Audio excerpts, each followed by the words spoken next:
So, bachcho, let's read this question. So this question says, if each battery in the figure has internal resistance of 1 ohm, what should be the EMF of X in volt for there to be no deflection on the galvanometer? Okay, galvanometer में आपका कोई भी deflection show नहीं करना है, तो उसके लिए हमें पूछा कि what should be the EMF of the x, x का हमें EMF यहाँ पर कैलकुलेट करके बताना है. ओके, तो देखिए बच्चों, इस क्वेश्चन का की कॉन्सेप्ट आप क्या लिख सकते हैं, the key concept of this question.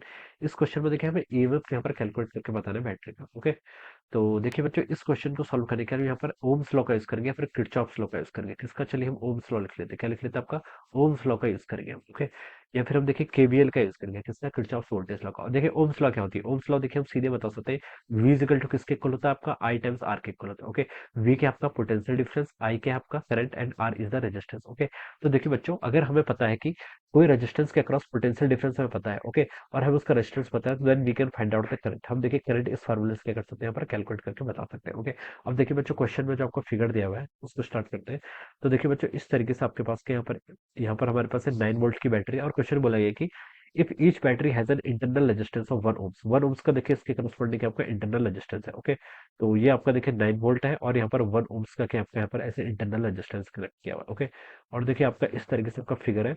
यहाँ पर आपका एक 4 ओम्स का रेजिस्टेंस है.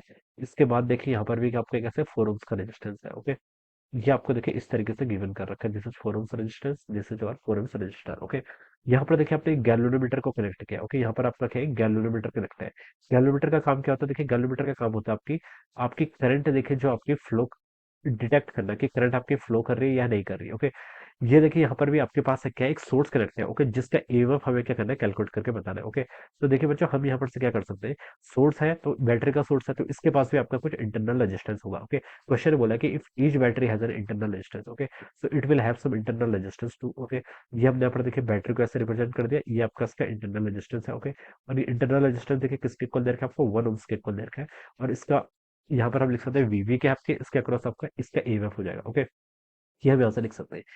What should be the EMF for there should be no deflection. Okay, यहाँ पर आपका देखिए कोई डिफ्लेक्शन नहीं हो रहा है, गैल्वेनोमीटर डिफ्लेक्शन नहीं करेगा. इसका मतलब क्या है, इसका मतलब है कि देखिए इसके जो एंड पॉइंट है, देखिए करंट आपका जीरो के इक्वल कब होगा, नो डिफ्लेक्शन का मतलब है कि देखिए करंट आपका जीरो होगा.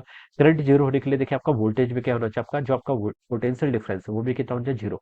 यानी कि इस पॉइंट पर और इस पॉइंट पर, दोनों पॉइंट पर आपका पोटेंशियल डिफरेंस क्या होना चाहिए, आपका सेम होना चाहिए. ओके, ये बता सकते हैं. ओके, अब देखिए इस क्वेश्चन को करने के लिए मैं क्या बोल सकता हूँ, यहाँ पर आपका देखिए जो भी करंट फ्लो कर रही है आई, ये किसके इक्वल होगी, आपके जीरो के इक्वल होगी. There is no current flowing through it. Okay, तो हम बता सकते हैं कि इस पॉइंट का करंट ही फ्लो नहीं करती है, तो दोनों पॉइंट का देखिए आपका पोटेंशियल क्या होगा, आपका सेम होगा. ओके, ये हम यहाँ पर से बता सकते हैं. ओके, अब देखिए बच्चों, मैं यहाँ पर किरचॉफ्स लगा रहा हूँ, उसके लिए देखिए पहले मैंने यहाँ पर ग्राउंडिंग कर दी. क्या कर दी, मैंने यहाँ पर ग्राउंडिंग कर ली. ओके, अब मैं यहाँ पर किरचॉफ्स वोल्टेज लॉ का क्या करूंगा, यूज करूंगा. ओके, अब देखिए यहाँ पर आपकी जितनी भी करंट आपकी इस सर्किट में है, इस सर्किट में देखिए आपकी जितनी भी करंट इस 9 वोल्ट की बैटरी से आएगी, ये टोटल करंट देखिए आपकी ऐसे जाएगी. ओके, क्योंकि देखिए आपके सेकंड वाला जो गैल्वेनोमीटर वाली ब्रांच है, इस ब्रांच में देखिए आपका कोई भी करंट फ्लो नहीं कर रहा है. तो देखिए मैं यहाँ पर केवीएल लगाता हूँ, इस पॉइंट पर 0 वोल्ट है. ओके, इस पॉइंट पर आपका जीरो है. ओके, यहाँ से देखिए हम ऊपर जाएंगे तो देखिए यहाँ पर क्या होगा, आपका कुछ ड्रॉप होगा. ओके, 1 ओम्स के अक्रॉस. ओके, मान लीजिए आई, यहाँ पर आपकी जो करंट फ्लो कर रही है वो आपकी आई कर रही है, इसको मैं आई जी लिख लेता हूँ, current flow the galvanometer. Okay, तो जीरो, और देखिए हम इसके अक्रॉस गए तो कितना हो जाएगा, देखिए जीरो माइनस, देखिए करंट की डायरेक्शन के अलॉन्ग जा रहे हैं तो क्या होता है, आपका पोटेंशियल ड्रॉप होता है. कितना होगा आपका, 1 इंटू आई, इसको भी क्या लिख सकते हैं, -I. ओके, फिर देखिए नेगेटिव से पॉजिटिव टर्मिनल की तरफ जा रहे हैं तो गेन ऑफ पोटेंशियल यानी कि +9 के इक्वल होगा. फिर हम यहाँ पर पहुंच गए, यहाँ पर पहुंच गए. फिर देखिए आपका 4 ओम्स का रेजिस्टेंस है, तो इसके अक्रॉस कितनी ड्रॉप आएगी आपकी, -4I. ड्रॉप क्या होता है आपका, V into I into R के इक्वल होता है. ओके, फिर देखिए आपका 4 ओम्स का रेजिस्टेंस यहाँ पर भी है, तो एक और ड्रॉप आएगी, कितनी आएगी, -4I. It is equal to zero. ये यहाँ से हमने देखिए केवीएल लगा के इतना बता दिया. ओके, अब देखिए -4I, -4I, -8I, और -8I और -I कितना होगा, -9I. -9I को हम देखिए किसके इक्वल लिख सकते हैं, यहाँ से आपका -9 के इक्वल लिख सकते हैं. और आई की वैल्यू देखिए बच्चों कितनी आ गई यहाँ से आपकी, आई की वैल्यू आपके यहाँ से 1 एम्पियर के इक्वल आ गई. कितनी आ गई आपकी, 1 ampere. Okay, this is the value of the current. ये क्या कि आपके यहाँ पे करंट की वैल्यू अपने यहाँ पर फाइंड आउट कर ली. ओके, अब देखिए करंट की वैल्यू आपने यहाँ पर क्या कर ली, फाइंड आउट कर ली. देखिए इस पॉइंट पर आपका पोटेंशियल कितना है, ग्राउंडेड है तो आपका जीरो होगा, 0 वोल्ट होगा. ओके, अब देखिए मैं इसके across potential difference find out करना चाह रहा हूँ. देखिए इस 4 ओम्स का रेजिस्टेंस के अक्रॉस यहाँ पर 0 वोल्ट था, करंट आपकी देखिए इस डायरेक्शन में फ्लो कर रही है, मैं करंट के अपोजिट जा रहा हूँ तो क्या मुझे गेन ऑफ पोटेंशियल होना चाहिए. ओके, करंट के अपोजिट डायरेक्शन में जाते हैं तो गेन ऑफ पोटेंशियल होता है, करंट के डायरेक्शन के साथ साथ जाते हैं तो क्या होता है, आपका पोटेंशियल ड्रॉप आता है. ओके, तो जीरो से देखिए 1 एम्पियर की करंट फ्लो कर रही थी, तो मैं यहाँ पर बता सकता हूँ यहाँ पर आपका 4 वोल्ट हो जाएगा पोटेंशियल. या फिर देखिए आप ऐसे भी मूव करेंगे फिर भी आपको यहाँ पर 4 वोल्ट की इक्वल आ जाएगा. ओके, तो देखिए मैं क्या बता सकता हूँ, यहाँ पर अगर आपकी कोई करंट फ्लो नहीं कर रही है तो देखिए इन दो एंड के बीच में, देखिए यहाँ पर मैं नाम दे देता हूँ, ओके। ये देखिए आपका, मान लीजिए ये आपका ए एंड है, this is B, okay. A B के अक्रॉस जो पोटेंशियल होगा वही पोटेंशियल आपका सी डी के अक्रॉस होना चाहिए, ओके। ए बी के अक्रॉस जो आपका पोटेंशियल डिफरेंस होगा वही पोटेंशियल सी डी के अक्रॉस होना चाहिए, क्योंकि यहाँ पर आपकी कोई करंट नहीं फ्लो कर रही है, and these are in the parallel, हम इसको कैसे भी समझ सकते हैं, ओके। तो देखिए बच्चों, अगर आपका कोई करंट ही फ्लो नहीं कर रहा है, तो इस 1 ओम्स के रेजिस्टेंस के अक्रॉस देखिए आपकी कोई ड्रॉप भी नहीं होनी चाहिए, ओके। तो हम बता सकते हैं बच्चों, यहाँ पर आपका देखिए 0 और 4, यहाँ पर ए बी के अक्रॉस पोटेंशियल डिफरेंस देखिए मैं लिख सकता हूँ, potential difference across A B ये किसके इक्वल होना चाहिए, अक्रॉस सी डी के इक्वल।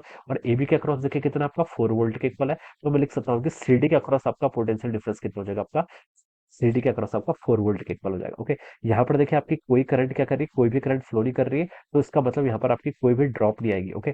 तो देखिए हम बता सकते हैं जो आपका एक्स है इसका ईएमएफ कितना होना चाहिए, इसका ईएमएफ आपके यहाँ से 4 वोल्ट के इक्वल होना चाहिए, ओके। क्वेश्चन हमसे पूछा है the EMF of the x, ये किसके इक्वल होना चाहिए, आपका 4 वोल्ट के इक्वल होना चाहिए, ओके। देखिए जब आपकी करंट फ्लो नहीं करती है तो आपका ईएमएफ और पोटेंशियल डिफरेंस क्या हो जाएगा, आपका इक्वल हो जाएगा, ओके। तो हम लिख सकते हैं कि जो आपका ईएमएफ होगा वो किसके इक्वल होगा, आपका 4 वोल्ट के इक्वल हो जाएगा, okay. So this will be the answer of this question, okay. 4 volt क्या होगा इस क्वेश्चन का आपका correct answer. So I hope you all, this will be the final answer. So I hope you all understood this concept. All the best and thank you so much.